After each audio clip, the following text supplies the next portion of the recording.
நம்ம எல்லாரும் ஒரு எனர்ஜி பீயிங்ஸ், பெரிய ஒரு மாயை. அந்த உடலை விட்டு வெளியேறிட்டா அந்த ஆன்மா வந்து விடுதலை பெற்ற மாதிரிதான். மரணம் அப்படிங்கிறது வந்து ஆன்மாக்கு கிடையாது. இந்த ஸ்ரீ சத்ய சாய் பாபா, அவரும் ஸ்பிரிச்சுவல் குரு, அவர் என்ன சொல்றாருன்னு பார்க்கலாம். மனம் பத்தி சொல்றாரு. மைண்ட் மூலமா தான் அந்த ஆன்மா வந்து நம்மளையே இயக்குது. நோ டெத் அப்படின்னு, ஆன்மாவுக்கு அழிவில்லை அப்படிங்கறத புத்தகத்தை பத்தி தான் நம்ம பார்த்துட்டு இருக்கோம் 3 பகுதியா. போன பகுதியில நம்ம என்ன பார்த்தோம் அப்படின்னா, பிராட் ஸ்டெய்ன்கர் அப்படின்ற ஒருத்தரோட ஒன் வித் லைட் அப்படின்ற அவரோட பர்சனல் எக்ஸ்பீரியன்ஸ அவர் வந்து எப்படி இந்த இறப்புல விளிம்பு நிலைக்கு போய் நியர் டெத் எக்ஸ்பீரியன்ஸ் அப்படின்னு சொல்லுவாங்க, அந்த நியர் டெத் எக்ஸ்பீரியன்ஸ் வரைக்கும் போய் அந்த பெரு ஒளிய சந்திச்சு அதுல இருந்து அந்த பெரு ஒளி தன்னைய வந்து எப்படி ஆறுதல் படுத்துது, அதுக்கப்புறம் எல்லாம் சரியாயிடும் சொல்லி மறுபடியும் இந்த உலகத்துக்கு அனுப்பிவிட்டு அதோட பர்பஸ் என்ன, அதோட நோக்கம் என்னன்னு சொல்லி அந்த பிளானை வந்து அவர் தெரிஞ்சுட்டு இந்த புத்தகத்துல எழுதினதை நம்ம பார்த்தோம். இப்ப அடுத்தது வந்து நம்ம ராம்தா நைட் அப்படின்றவங்க, அவங்க ஒரு ஸ்பிரிச்சுவல் லீடர், அவங்க ஆத்தரும் கூட. அவங்க என்ன சொல்றாங்கன்னு நம்ம பார்ப்போம். நம்ம இந்த ஆன்ம வளர்ச்சி, நம்மளோட வாழ்க்கை எல்லாத்தையும் அவங்க எதோட ஒப்பிடுறாங்கன்னா, எப்படி ஒரு மொட்டு வந்து வெடிச்சு மலர்ந்து ஒரு பூவா ஆகி அதோட நறுமணத்துல வந்து இந்த உலகத்தையே வந்து சுற்றுப்புற சூழல் எல்லா இடத்துலயும் வந்து அது பரவி இருக்குதோ, அது மாதிரிதான் இந்த ஆன்மாவோட நிலை வந்து அந்த மாதிரி உயரத்துக்கு அடுத்தடுத்த நிலைக்கு போய்கிட்டே இருக்கு அப்படின்றாங்க. நமக்கே தெரியும், எல்லாம் இந்த ஆன்மாவோட ஸ்பிரிச்சுவல் குருஸா இருக்கட்டும், அவருக்கு சில பேர்கிட்ட அவங்க போய் எதுவுமே பேசவே வேண்டாம், அவரோட பக்கத்துல இப்ப ரமண மகரிஷியோ அந்த மாதிரி இருக்கிறவங்களோட நம்ம பக்கத்துல இருந்தாலே போதும், அது அந்த எப்படி அந்த நறுமணம் பரவி இருக்கோ அப்படி அவங்களோட அந்த ஆன்ம ஆற்றல் வந்து நமக்கும் அது வந்து ஒரு இன்ஸ்பைரிங்கா இருக்கும். நம்மளையும் அது அடுத்தடுத்த நிலைக்கு இந்த மாதிரி ஆன்மா அந்த அறிவை பெற்றதுதான் நமக்கு ஞானம் அப்படின்னு சொல்லி அவங்களை நம்மளையும் அவங்க மோட்டிவேட் பண்ணி அடுத்தடுத்த நிலைக்கு அவங்க எடுத்து செல்வாங்க. அதுதான் வந்து மலர்ந்த நிலை அப்படின்றாங்க. நம்ம எல்லாருமே பார்த்திருப்போம், புத்தருக்கு வந்து எப்பவுமே அந்த அவரோட அந்த சஹஸ்ரார அந்த சக்கரத்துல வந்து அந்த மலர்ந்த காட்சியை தான் நம்ம பார்ப்போம். அது வந்து அவங்க ஆன்ம நிலைய குறிக்குது. அடுத்தடுத்த இதுல வந்து அந்த ஆன்ம நிலைய வந்து அவங்க அதைத்தான் வந்து இந்த மலர்ந்த நிலை அப்படின்னு சொல்றாங்க. இவங்களும் அப்படித்தான் அந்த மலர்ந்த நிலையதான் அந்த பிளாசம வந்து நம்மளோட அந்த ஆன்ம நிலையில அடுத்தடுத்த நிலைக்கு போகணும் அப்படின்றத குறிப்பிடுறாங்க. அது எப்படின்னா, அந்த பூக்கள் இருந்து மறுபடியும் பாத்தீங்கன்னா மொட்டுல இருந்து மலர்ந்து, அந்த மலர்லயும் பாத்தீங்கன்னா அந்த ஒரு சீடு இருக்கு இல்லையா, அந்த விதை இருக்கு. அந்த விதை திருப்பியும் நம்ம கீழே மண்ணுல விழுந்தாலுமே அது மறுபடியும் புது செடியா மரமா வளர்றதுக்கு சாத்தியம் இருக்கு. அதே மாதிரிதான் நம்ம இப்ப மரணம் அப்படின்னு நம்ம ஒண்ணு நினைச்சிட்டு இருக்கிறது வந்து அதோட ஒரு முடிவு கிடையாது. அது அடுத்தடுத்த நம்ம பிறவி எடுக்கிறதுக்கு சாத்தியக்கூறுகள் கண்டிப்பா இருக்கு அப்படின்னு சொல்றாங்க. அப்ப இந்த வாழ்க்கைக்குரிய ஒரு கோல் என்ன, நம்ம எதை நோக்கி போறோம் அப்படின்னா அது கடைசியில அதோட கனியா மாறுது இல்லையா, அந்த கனி தான் வந்து அந்த ஃப்ரூட் தான் வந்து ப்ராடக்ட் ஆஃப் லைஃப் அப்படின்றாங்க. அதுதான் வந்து நம்மளோட கோல். அந்த ஞானம் அடைதல், அந்த ஆத்ம ஞானம் அடைதல் தான் நம்ம கடைசியில அந்த ப்ராடக்ட் ஆஃப் லைஃப் அப்படின்னு அவங்க சொல்றாங்க. இந்த ஒவ்வொரு பருவம் மாதிரி இருக்கு இல்லையா, ஒரு ஒரு காலகட்டம் இருக்கு. முதல் நிலையில வந்து அது செடியாகும், அதுக்கப்புறம் வளர்ந்து முட்டாயி அது வந்து மலர்ந்து பூவாகி அதுக்கப்புறம் காய் கனியாகி அப்படி அந்த ப்ராசஸ் இருக்கு இல்லையா, அது ஒவ்வொரு காலம் இருக்கு. இப்ப வந்து வசந்த காலத்துல அது வந்து நல்லா பூக்கள் எல்லாம் மலரும், அதுக்கப்புறம் அடுத்த இலையுதிர் காலத்துல அந்த இலைகள் எல்லாம் இதாயிட்டு அதுக்கப்புறம் கார்காலத்துல அது திருப்பி தன்னை புதுப்பிச்சுக்கிறதுக்காக இருக்கும் இல்லையா. அதே மாதிரிதான் நமக்கும் இந்த காலகட்டம் அப்படின்றாங்க. மரணம் என்பது எப்பவுமே முடிவு கிடையாது, அடுத்தடுத்த நிலையை நம்ம எடுக்கிறது தான் அப்படின்றாங்க. திருப்பியும் வந்து வசந்த காலம் வரும்போது அது திருப்பியும் அது பூக்கள் எல்லாம் பூக்குது இல்லையா, அதே மாதிரிதான் நம்ம அதுக்கு ஒப்பிடுறாங்க. ஒவ்வொரு காலம் முடிஞ்சும் நமக்கு வந்து அடுத்தடுத்த வாழ்க்கை தொடர்ந்துட்டே தான் போகுமே தவிர இந்த பிறப்பு வந்து இதோட முடிவு கிடையாது. அடுத்தடுத்த நிலை நம்ம திருப்பியும் அந்த லைஃப் ஆஃப்டர் லைஃப் வந்து நம்ம பிறவி எடுத்துக்கிட்டே தான் இருப்போம் அப்படின்றத அவங்க வலியுறுத்துறாங்க. வாழ்க்கைங்கிறது இந்த நம்ம உடம்போட நம்ம வந்து அடையாளப்படுத்திக்கிறோம் இல்லையா? அப்பதான் வந்து அந்த உடம்புக்கு தான் அழிவு இருக்கு. அப்போ நம்மளோட பண்பு, குணநலங்கள் எதெல்லாம் நம்ம இப்ப வளர்த்து வச்சிருக்கோமோ அதுக்கு அழிவே கிடையாது. நம்ம பர்சனாலிட்டின்னு சொல்றோம் இல்லையா? இந்த ஆன்மாக்குன்னு ஒரு பர்சனாலிட்டி இருக்கு இல்லையா? இப்ப நமக்கு அப்படின்னு ஒரு குணநலங்கள் இருக்கு இல்லையா? அதுக்கு அழிவே கிடையாது. அது எப்பவுமே தொடர்ந்துட்டே தான் இருக்கும் அப்படின்றாங்க. இப்ப எப்படின்னா நம்மளை சுத்தி நிறைய போர் நடந்துட்டு இருக்கு இல்லையா? நம்மளே பாக்குறோம். ஆனா அந்த போர்ல வந்து அந்த ஆட்களை வந்து ஒருத்தரை வந்து அழிச்சுக்கிறாங்க இல்லையா? ஆனா இப்ப நமக்கு வந்து ஒரு எண்ணம் வந்துச்சுன்னு வச்சுக்கோங்க. அந்த போர் நடத்துற மாதிரி அந்த எண்ணத்தை வந்து நீங்க எந்த வாள் வச்சோ எது வச்சு நீங்க வந்து அழிப்பீங்க அப்படின்றாங்க. அந்த எண்ணத்தை வந்து அழிக்கவே முடியாது இல்லையா? அது மாதிரிதான் வந்து நம்ம ஆன்மாக்கும் அழிவே கிடையாது. நம்ம அழிவு அப்படிங்கிறது வந்து வெறும் இந்த உடலுக்கு உண்டானது அப்படின்னு சொல்றாங்க. இந்த ஆற்றல், இந்த நம்மளோட எண்ணங்கள், நம்மளோட பண்பு, குணநலங்கள் எல்லாமே வந்து இந்த உடம்பு அப்படின்ற ஒரு மாஸ்க்கு பின்னாடி இருக்கு இல்லையா? அதுக்கு வந்து அழிவே கிடையாது அப்படின்னு சொல்றாங்க. அதனால இந்த நற்பண்புகள், இந்த உயிர் சக்தி கொடுக்குது இல்லையா? நம்மளோட குணநலங்கள், அது எல்லாமே எல்லாத்தோட அடிப்படை என்னன்னா இந்த ஆற்றல். நம்ம எல்லாரும் நமக்கு தெரியும், நம்ம எல்லாரும் ஒரு எனர்ஜி பீயிங்ஸ் அப்படின்னு சொல்லிட்டு ஒரு ஆற்றல் பெற்றவங்க அப்படின்னு சொல்லிட்டு எந்த காரியம் எடுத்தாலுமே நம்ம பேசுறதுக்கோ நம்ம எண்ணங்களுக்கோ எல்லாத்துக்கும் பாத்தீங்கன்னா அந்த ஆற்றல் தான் நமக்கு அந்த சக்தியே கொடுக்குது. எப்படி நம்ம அந்த நூல் அந்த பொம்மலாட்டத்துல அந்த நூல் இது பண்ணுது இயக்குது அப்படின்னு சொல்றோம் இல்லையா? அந்த நூலே வந்து நம்ம ஆற்றல், அதுதான் நம்ம லைஃப் ஃபோர்ஸ் எனர்ஜி அப்படின்னு சொல்றாங்க. அப்ப நமக்கு மரணம் அப்படின்னா என்னன்னு நினைச்சுன்னா அது வந்து ஒரு பெரிய ஒரு மாயை. ஒரு உடலை நம்ம எப்படி நம்ம அகற்றிட்டு அடுத்த உடலை எடுக்கிறோமோ அதே மாதிரிதான் அப்படின்னு சொல்றாங்க. ஆனா இந்த நம்மளோட பர்சனாலிட்டி, நம்ம குணநலங்கள் இருக்கு இல்லையா? நம்ம எண்ணங்கள், குணநலங்கள், நம்ம இப்ப எப்படி இருக்கோமோ அது வந்து அப்படியே தான் இருக்கும். ஆனா இந்த உடல் அப்படிங்கிறது எது போல அப்படின்னா நம்ம இப்ப ரூம்ஸ்க்கு எல்லாம் வந்து ஒரு வால் இருக்கு இல்லையா? ஒரு செவுரு இருக்கு. அந்த தடுப்பு மாதிரிதான் இந்த உடல் அப்படிங்கிறது. இப்ப எல்லாருமே நமக்கு அந்த ஒன்னஸ் நம்ம வந்து எல்லாருமே ஒண்ணு, அந்த அன்பு, கருணை இது எல்லாத்தையும் நம்ம உணர்ந்துட்டோம் அப்படின்னா நமக்கு அந்த வால் எல்லாம் உடைஞ்சு இது எல்லாருமே நம்ம ஒரு அந்த நிலையில இருக்கோம் அப்படிங்கறத நம்ம உணர்ந்துடுவோம். இந்த ஆன்மா இங்க நம்ம உடல்ல வந்து எல்லா காரியங்களையும் பண்றதுக்கு எது உதவுது அப்படின்னா இந்த உடல் தான் உதவுது. அந்த உடலுக்கு நம்ம அந்த வலிமை திறன் இல்லைன்னு வச்சுக்கோங்களேன், அப்பதான் அந்த ஆன்மா வந்து அந்த உடலை விட்டு போகுது. அந்த உடலுக்கு வந்து நமக்கு நல்ல அந்த திறன் இருக்கிற மாதிரி நம்ம உடலை நல்லா பார்த்துக்கிட்டு நல்ல உடற்பயிற்சி செஞ்சு அதை வந்து நல்ல உணவு நல்லா பார்த்துக்கிட்டோம் அப்படின்னா அந்த ஆன்மாவுக்கும் அதுல இப்ப எப்படி நம்ம நல்ல வீட்டுல குடியிருக்கும் போது நமக்கு ஒரு நல்ல உணர்வு வருது இல்லையா?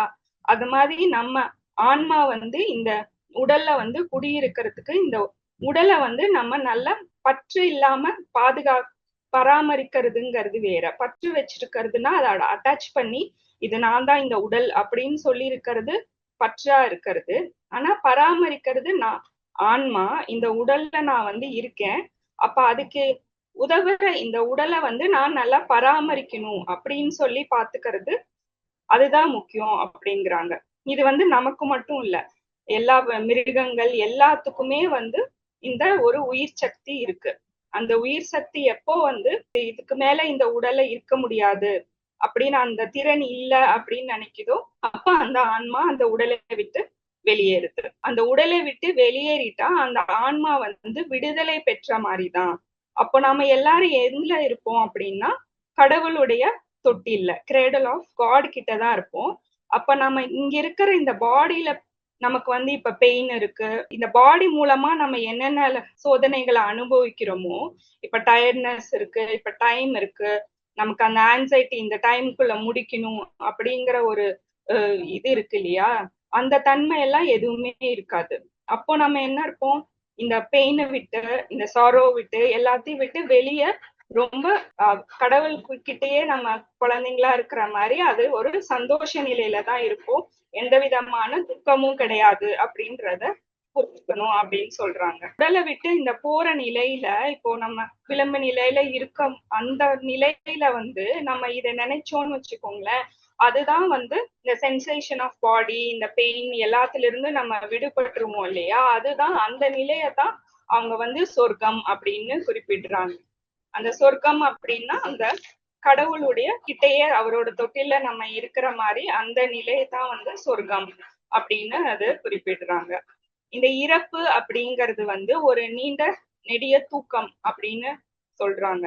அந்த தூக்கத்துல வந்து இந்த ஆன்மா இருக்கு இல்லையா, அந்த ஆன்மா வந்து ஒவ்வொரு இந்த சக்ராஸ்ன்னு சொல்றோம் இல்லையா, இந்த ஆற்றலுடைய துவாரங்கள் அப்படின்னு சொல்லுவாங்க. அந்த 7 துவாரங்கள் இருக்கு அப்படின்ட்டு அந்த கடைசி மூலமா அந்த ஆன்ம நிலையை நம்ம அடைஞ்சிட்டோம் அப்படின்னா சஹஸ்ராரா நம்மளோட இந்த தலைக்கு மேல இருக்கு இல்லையா, அந்த சக்கரத்துல அந்த சோல் வந்து விடுபட்டுரும் அப்படின்னு சொல்றாங்க. அப்ப அந்த இதுல இருந்து விடுபடும் போது அது வந்து ஒரு சவுண்ட் ஆஃப் வேவ்ஸ், விண்டு மாதிரி. நம்ம எப்படி காத்து ஒரு டனல்ல போற மாதிரி அந்த டனல்ல நம்ம வந்து பயணிப்போம். அந்த ஆன்மா அந்த சகஸ்ராத்துல இருந்து விடுபடும் போது அந்த டனல்ல நம்ம பயணிக்கும் போது அதோட எண்டுல பாத்தீங்கன்னா ஒரு பெரிய அந்த ஒளி இருக்கும். அந்த ஒளியோட போய் நம்மளும் வந்து அந்த லைட் பீயிங்ஸ் தான் இல்லையா, நம்ம வந்து அந்த ஒளியில இருந்துதான் இப்போ நம்ம இதுல வந்திருக்கோம் இல்லையா, அந்த ஒளியிலேயே நம்ம போய் ஐக்கியம் ஆயிடுவோம் அப்படின்னு சொல்றாங்க. அது வந்து சில நேரம் அந்த உயிர் போகும்போது சில நேரம் அந்த நம்ம பெயினோ அந்த மாதிரி ஒரு வலியோ நம்ம கொஞ்ச நேரத்துக்கு தான் நம்ம அனுபவிப்போம். அது எப்போ நம்ம அது வெளியில வந்துட்டோமோ அதுக்கப்புறம் நமக்கு வந்து அந்த வலி அப்படிங்கிறதே இருக்காது அப்படின்னு சொல்றாங்க. இந்த உடலை விட்டு வெளியே வந்துட்டோம் அப்படின்னாலே எல்லாத்தையும் நம்ம சுத்தி பார்க்கும்போது எல்லாமே வந்து ரொம்ப பிரைட்டா மின்ற மாதிரி இருக்குமாமா. ஃபுல்லா அந்த மின்னல் மின்ற மாதிரி ரொம்ப பிரைட் லைட் அந்த ஒளி மாதிரி நமக்கு இருக்கும். ஏன்னா நம்ம இந்த மேட்டர் அப்படின்னு சொல்றோம் இல்லையா, இந்த 3 டைமென்ஷன் ரொம்ப அடர்த்தியான இந்த உடல் அப்படிங்கிற இதுல இந்த ஆன்மா இது ஆன்மா வெளியில வந்தோடனே பாத்தீங்கன்னா ஃபுல் அந்த பிரைட்னஸ் தான் இருக்கும் அப்படின்னு சொல்றாங்க. அப்போ அந்த எண்ண அலைகள் அவங்களுக்கு எது மாதிரி இருக்கோ அந்த எண்ண அலைகளுக்கு ஏற்ப அந்த ஒளி கொஞ்சம் மாறும். ஹஸ்டர் இனியத் கான் அப்படின்னு அவர் வந்து ஒரு இந்தியன் ப்ரொஃபசர், ஒரு மியூசிஷியனிஸ்ட் அண்ட் போயட் அண்ட் ரைட்டர். அவர் என்ன சொல்றாருன்னா, இந்த ஆன்மா வந்து எந்த பிளேன்ல இருந்தாலும் சரி, எந்த பரிமாணத்துல இருந்தாலும் சரி, இப்ப இருக்கிற நம்ம இந்த பௌதிக உடலாகட்டும் இல்ல சூக்ஷ்ம உடலாகட்டும், எந்த இதுல இருந்தாலும் எந்த ஒரு வேர்ல்டுல இருந்தாலுமே அது வந்து எப்பவுமே அந்த ஆன்மாவோட சோர்ஸ்ல இருந்து எங்க இருந்து அந்த பிரம்மத்தை நோக்கி அது எந்த சோர்ஸ்ல இருந்து வருது, அதோட குறிக்கோள் என்ன அப்படின்னு சொல்லிட்டு அந்த காரண உடல்ல இருந்து வந்தது இல்லையா, அந்த உடலுக்கு போகிறதுக்கும் அந்த குறிக்கோளை முடிக்கிறதுக்கும் தான் அது எப்பவுமே வந்து அதோட நோக்கமா இருக்கும் அப்படின்னு சொல்றாரு. நமக்கு சில பேருக்கு வந்து இன்னும் நம்ம அது உணராதனால அது வந்து நமக்கு இன்னும் தெரியறது இல்லை. ஆனா நம்ம உள்ளுணர்வு, அதனாலதான் இந்த மெடிடேஷன், இந்த சஜ்ன சாங்கத்தியம், இந்த புக்ஸ் படிக்கிறது, இதெல்லாம் நம்ம தெரிஞ்சுட்டு நம்ம இருந்தோம்னா அதுக்கு நமக்கு நல்லாவே கான்சியஸாவே நமக்கு தெரியும் நம்ம ஆன்மா வந்து நம்ம அதோட விடுபடுறதுலயும் அதோட கோலை அச்சீவ் பண்றதுலயும் தான் வந்து எப்பவுமே நோக்கமா இருக்கு அப்படின்னு சொல்லிட்டு. இந்த அறியாத ஆன்மாக்கள் தான் வந்து இந்த சோர்ஸ் பத்தியோ அதோட கோல்ஸ் பத்தியோ தெரியாம எப்பவுமே இந்த பயத்திலேயே வந்து அவங்க பயத்திலையும் இந்த பாடி அட்டாச்மெண்ட்லயும் அவங்களோட இதை வந்து கழிச்சிட்டு இருக்காங்க அப்படின்னு சொல்றாங்க. மரணம் அப்படிங்கிறது வந்து ஆன்மாக்கு கிடையாது. ஆன்மா ஒவ்வொரு லெவல் தாண்டி வேற வேற பரிமாணத்துல வாழ்ந்துட்டு இருக்கே தவிர மரணம் என்றது அது ஆன்மாக்கு கிடையாது. அது எதுக்கு நம்ம அப்ப மரணம் அப்படின்னா, ஆன்மா வந்து இதுதான் அடையாளப்படுத்திக்கிறோம் இல்லையா, இப்ப நம்ம என்னென்ன அடையாளப்படுத்திக்கிறோம், நம்ம உடல்னு அடையாளப்படுத்திக்கிறோம், நம்மளோட சுற்றி இருக்கிற இந்த வீடு, நம்மளோட பேரு புகழ், இந்த மாதிரி விஷயங்கள் எல்லாம் நம்ம அடையாளப்படுத்திக்கிறோம் இல்லையா, அதுக்குதான் மரணமே தவிர ஆன்மாக்கு எப்போதும் மரணம் இல்லை அப்படின்னு சொல்றாங்க. அது வந்து எப்பவுமே வந்து உண்மையா இருக்கிறது. இப்போ நம்ம வந்து இந்த உடல், இந்த பேர், பணம் அப்படிங்கிறதுதான் இல்யூஷன் சொல்லுவாங்க இல்லையா, மாயா. மாயானா என்ன அப்படின்னா பொய்ன்னு கிடையாது, இது வந்து உண்மையான பெர்மனன்ட் கிடையாது, எப்பவுமே இதே போல இருக்கும் அப்படின்னு கிடையாது. நம்ம இந்த உடலை விட்டு வெளியே வந்துட்டோம்னா இந்த உடம்பு வந்து திருப்பியும் நம்ம இந்த இயற்கைக்கு தான் கொடுத்துட்டு போறோம், நமக்கு நல்லாவே தெரியும். அப்ப அதை வந்து நம்ம அடையாளப்படுத்திக்காம இருக்கணும் அப்படின்னு தான் சொல்றாங்க. எப்படி இந்த குழந்தைகள் வந்து இந்த ஒரு பொம்மை மேல வந்து இது என்னோடது அப்படின்னு சொல்லி ஒரு பற்று வச்சிருக்கோ, அந்த பற்று இல்லாம இருந்தா நமக்கு வந்து இந்த ஒரு பயமோ இல்ல வருத்தமோ கண்டிப்பா இருக்காது. இந்த வாழ்க்கிற வாழ்க்கையும் சரி, இல்ல வாழ்க்கைக்கு அப்புறம் இருக்கிற வாழ்க்கையிலயும் சரி, இந்த பற்று இல்லாம இருந்தா நமக்கு வந்து இந்த பயமோ துக்கமோ இருக்காது அப்படின்னு சொல்றாங்க. இந்த பற்று தான் வந்து ஒரு 1000 திரை மாதிரி நம்ம பார்க்க வேண்டிய உண்மையான விஷயத்த எது எதுல வந்து நம்ம நம்ம நோக்கம் இருக்கணும் அப்படிங்கறத விட்டுட்டு நம்ம மத்ததெல்லாம் நம்ம சுத்தி நம்ம வேண்டாததெல்லாம் நம்ம பற்று வச்சிருக்கோம் அப்படின்னு சொல்றாங்க.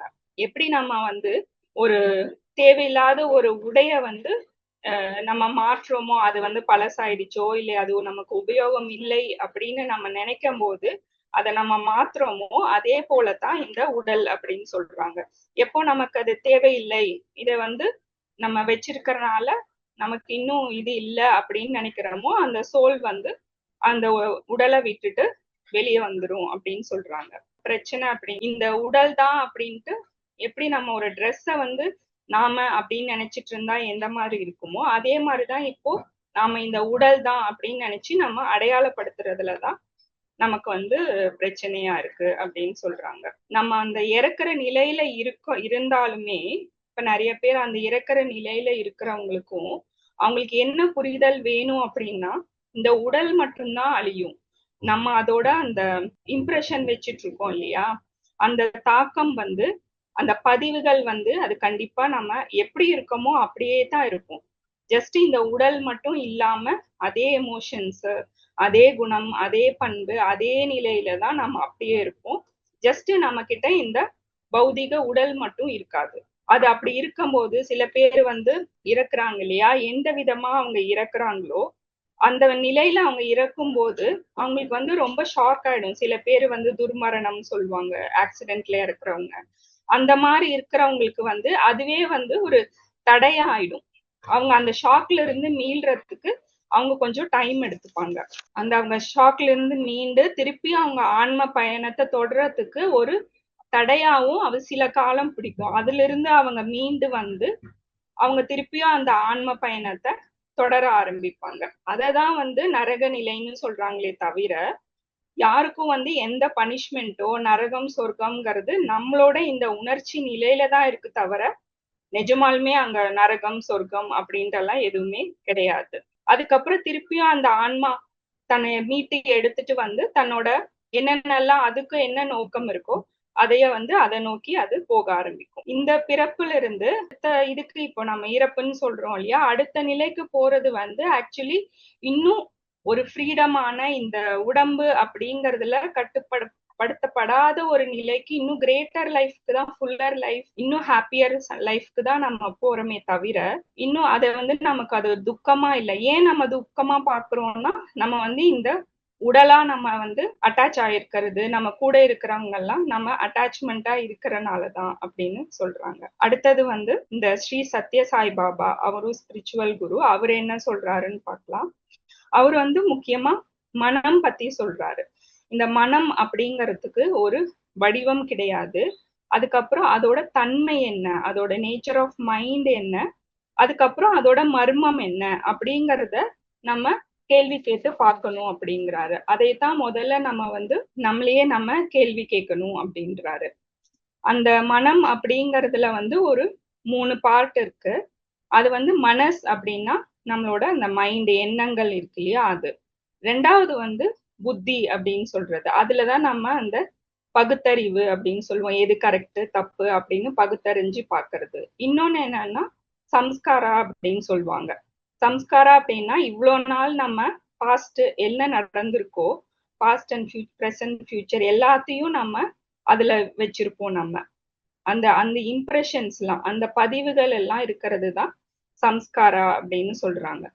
என்ன சொல்றாரு அப்படின்னா, அந்த மனம் அப்படிங்கறத அது எவ்வளவு விலாசமா இருக்கு அப்படிங்கறத நம்மளோட மைண்ட வச்சு அதை நம்ம புரிஞ்சுக்கவே முடியாது அப்படிங்கிறாரு. ஏன்னா நம்ம இப்போ சின்ன வயசுல ஏதாவது நமக்கு இது என்ன நடந்துச்சு அப்படின்னு தோணுச்சுன்னா உடனே நமக்கு அங்க போயிடுவோம். நமக்கு அந்த டிராவல் பண்ற அந்த டிஸ்டன்ஸ் கூட இல்லாம டக்குன்னு நம்ம அங்க போய் உடனே இருக்கிற மாதிரி நம்ம அங்க இருக்க டேட்டா கலெக்ட் பண்ணிடலாம். அந்த மாதிரி அதோட ஸ்பீடு, அது எப்படி ஒர்க் ஆகுது அப்படிங்கறத நம்ம மனுஷங்களான அந்த இதுல நம்ம அதை புரிஞ்சுக்கவே முடியாது அப்படிங்கிறாரு. அதனால பவர் ஆஃப் மைண்ட், அந்த மைண்டோட நேச்சர் என்ன, அந்த தன்மை என்ன, அந்த மைண்ட்னால நமக்கு என்ன எஃபெக்ட் அப்படிங்கறத நம்ம புரிஞ்சுக்கிட்டோம் அப்படின்னா அது நமக்கு இன்னுமே வாழ்க்கையில உதவும் அப்படின்றாரு. என்ன ஒரு புரிதல் இருக்கணும் அப்படின்னா, இந்த மைண்ட் அப்படிங்கறதே கிரியேட் பண்றது இந்த ஆன்மா தான். அந்த ஆற்றல் தான் ஆன்மா அப்படிங்கிறது தான் இந்த மைண்ட் மூலமா நமக்கு ஒரு கருவியா, மைண்ட் மூலமா தான் அந்த ஆன்மா நம்மளையே இயக்குது அப்படின்றாங்க. ஏன்னா எல்லா காரியங்களையும் நம்ம அந்த எண்ணங்கள் தானே நமக்கு செயல்களா மாறுது. அதனால அந்த எண்ணங்கள் அதோட தன்மை அது எப்படி நமக்கு அத நம்மளை நகர்த்திட்டு போகுதுங்கிறத அதோட நேச்சரை நம்ம புரிஞ்சுக்கணும் அப்படின்னு சொல்றாங்க. அதே மாதிரிதான் புத்தி அப்படிங்கிறது, அந்த பகுத்தறிவு எது நல்லது எது கெட்டதுன்னு நம்ம பிரிச்சு பார்க்கறதுக்கான எந்த விதமான நம்மளோட அந்த செல்ஃபிஷ்னஸ் இல்லாம நம்ம சரிசமமா எது தப்பு எது கரெக்ட்னு ஒரு நடுநிலையில பாக்குற நிலைமைதான் புத்தி. சம்ஸ்காரா அப்படின்னா தெரியும் நமக்கு, இது பாஸ்ட் மட்டும் இல்ல ஃபியூச்சருமே நம்ம என்ன நிலையில நம்மளோட எண்ணங்கள், அப்புறம் நம்ம பேசுற வார்த்தைகள், நம்மளோட செயல்கள் எப்படி இருக்கணுங்கிறது அதுல பதிவாயிருக்கும். இப்போ நம்மளோட எண்ணங்கள் தான் மைண்ட் அண்ட் மேட்டர் ரிலேஷன்ஷிப்னு சொல்றாங்க இல்லையா. நம்ம எண்ணங்கள் தான் நம்ம பாக்குற எல்லா சுத்தி இருக்கிற எல்லாத்துக்குமே முதல் காரணம் அந்த மைண்ட் தான் அப்படிங்கிறாங்க. அதுதான் நம்ம ஒரு பொருளா நம்ம வெளியே எல்லாமே நம்ம பாக்குறோம். இப்போ ஒரு பூ அப்படின்னு எடுத்துக்கிட்டாலுமே நீங்க ஒரு உங்களோட மைண்டை யூஸ் பண்ணாம அது பூ அப்படின்னு உங்களால தெரிஞ்சுக்க முடியாது இல்லையா. அதனால நம்ம எண்ணங்களுக்கும் பொருளுக்கும் உள்ள அந்த ரிலேஷன்ஷிப்ப சொல்றாங்க. அதோட நம்ம எண்ணங்களோட பிரதிபலிப்பு தான் எல்லாத்தையும் நம்ம சுத்தி இருக்கிற எல்லாமே அதோட பிரதிபலிப்பு அப்படின்னு சொல்றாங்க, பொருள் எல்லாமே. அதாவது உண்மையான கல்வி அப்படின்னா என்ன அப்படின்னா இந்த ஆன்ம கல்வி தான். நம்ம புத்தகங்கள் படிக்கிறோம், ஆனா அந்த புத்தகங்களோட அந்த நாலேஜ் மட்டும் நமக்கு பத்தாது. உண்மையான அறிவு அப்படின்னா நம்மளோட அந்த நேச்சர் ஆஃப் மைண்ட், நம்ம இந்த ஆன்ம நிலைய பத்தி தெரிஞ்சுக்கிறது தான் உண்மையான ஒரு கல்வி அப்படின்னு சொல்றாங்க. அந்த ஆன்மா அப்படின்னா சித்தம் அப்படின்னு சொல்லுவாங்க, சைத்தன்யா அப்படின்னு சொல்லுவாங்க. அது விழிப்புணர்வு. இப்ப நம்ம சிவன் பத்தி எடுத்துக்கிட்டோம்னா சச்சித் ஆனந்தம் அப்படின்னு சொல்றாங்க இல்லையா. இந்த சலனமே இல்லாத வெறும் விழிப்புணர்வு, எந்த சலனமும் இல்லாத எண்ணங்கள் இல்லாத வெறும் விழிப்புணர்வை தான் அந்த சித்தம் அப்படின்னு சொல்றோம். அதனால இந்த உடலும் இந்த மனமும் ஒரு கருவி, நம்ம இந்த வாழ்ற வாழ்க்கைக்கான கருவியே தவிர அதை நம்ம தான் ஆன்மா அப்படின்ற நம்ம புரிதல் இருக்கும்போது அது நமக்கு நம்ம மாஸ்டரா இருப்போம், அது நம்ம கண்ட்ரோல்ல இருக்கும் அப்படின்னு சொல்றாங்க. அதனால நம்ம அந்த be a master and be a master mind அப்படின்னு அவரு சொல்றாரு. இப்ப கன்க்ளூஷனா நம்ம என்ன பார்க்கிறோம் அப்படின்னா, முதல்ல நம்ம ஆன்மா இந்த பிறவியில இந்த உடம்புல இருக்கோம் அப்படிங்கறத நம்ம தெரிஞ்சுக்கணும். அதுதான் அந்த ஆற்றல் தான் உண்மையான ஆற்றல் அப்படிங்கறத தெரிஞ்சுக்கணும். அதுக்கப்புறமா நம்மளோட அந்த மனம் அப்படின்னு சொல்றோம் இல்லையா, அந்த நிலைய நம்மளோட மனம் எப்படி இருக்கு அது அப்புறம் நம்மளோட உணர்ச்சி நிலை, நம்மளோட ஏன்னா நம்ம ஒரு எண்ணம் தான் நம்ம செயலா மாறுது. நம்ம என்ன டெய்லியும் செஞ்சுட்டே இருக்கோமோ அதுதான் நம்மளோட பண்பா மாறுது, கேரக்டரா மாறுது. அந்த பண்பு தான் நம்மளோட வாழ்க்கையே தீர்மானிக்குது இல்லையா. அதுதான் நம்மளோட விதி இல்ல டெஸ்டினின்னு சொல்ற நம்ம வாழ்க்கையே தீர்மானிக்குது. அதனால நம்ம எண்ணத்தோட அந்த நேச்சரையும் நம்ம அதோட என்ன நம்ம பண்றோங்கிறதையும் நம்ம புரிஞ்சு வச்சுக்கணும் அப்படின்னு சொல்றாங்க. அதே போல நம்ம மரணம் அப்படின்னு சொல்றது இந்த உடலை விட்டு நம்ம பிரிஞ்சாலும் நம்ம என்ன நிலையில இருக்கோமோ அதே நிலையில தான் இருப்போம். நம்ம இப்போ என்ன உணர்ச்சி நிலையில இருக்கோம், நமக்கு என்ன பண்ணணும்னு இருக்கு, அது எல்லாமே அதே மாதிரிதான் இருக்குமே தவிர அது மாறாது. அது எப்பவுமே அப்படிதான் இருக்கும். அதுக்குதான் நமக்கு அந்த உணர்ச்சி நிலையும் நம்மளோட அந்த எண்ணங்கள் எல்லாத்தையும் மேம்படுறதுக்கு நம்ம இந்த மெடிடேஷன், இந்த புக்ஸ் படிக்கிறது, இந்த ஞானத்தை நம்ம வளர்த்துக்கிறோம். அதனால கண்டிப்பா இப்போ நம்ம இந்த உடல் இல்லை, அப்புறம் நம்ம இந்த மனம் இல்லை, அதையும் தாண்டி நம்ம ஆன்மா அப்படிங்கறத நம்ம உணர்ந்ததுதான் உண்மையான அறிவுன்னு சொல்லி இது முடிக்கிறாரு.